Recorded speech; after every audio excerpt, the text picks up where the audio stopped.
આજે આમ આદમી પાર્ટી દ્વારા ગુજરાતની વિધાનસભાને લાઈવ કરવામાં આવે એવી માંગણી મૂકવામાં આવી છે। આપણે સૌ જોઈએ છે કે દેશની લોકસભાનું લાઈવ પ્રસારણ થઈ રહ્યું છે। દેશની સરકાર અને ચૂંટાયેલા સાંસદો જનતા માટે શું કામ કરી રહ્યા છે એ સામાન્યમાં સામાન્ય માણસ જાણી શકે છે મોબાઈલના માધ્યમથી।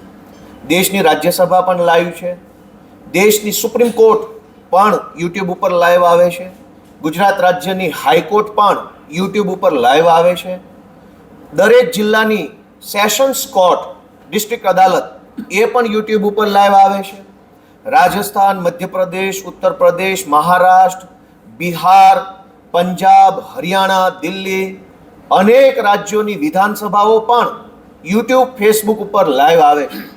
પણ બહુ જ દુઃખ સાથે કહેવું પડે કે ગુજરાતની વિધાનસભાનું લાઈવ પ્રસારણ કરવામાં આવતું નથી। ગુજરાતની જનતાથી શું છુપાવવામાં આવી રહ્યું છે?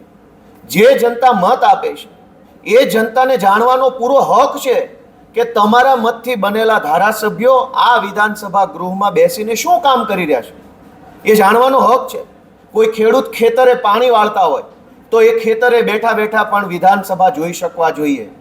કોઈ વ્યક્તિ ફેક્ટરીની અંદર સિક્યુરિટી ગાર્ડ તરીકે, ચોકીદાર તરીકે બેઠા હોય તો તે પણ ટીવીમાં કે મોબાઈલમાં બેસીને જોઈ શકવા જોઈએ કે એમના મતથી ચૂંટાયેલો ધારાસભ્ય શું કામ કરી રહ્યો છે।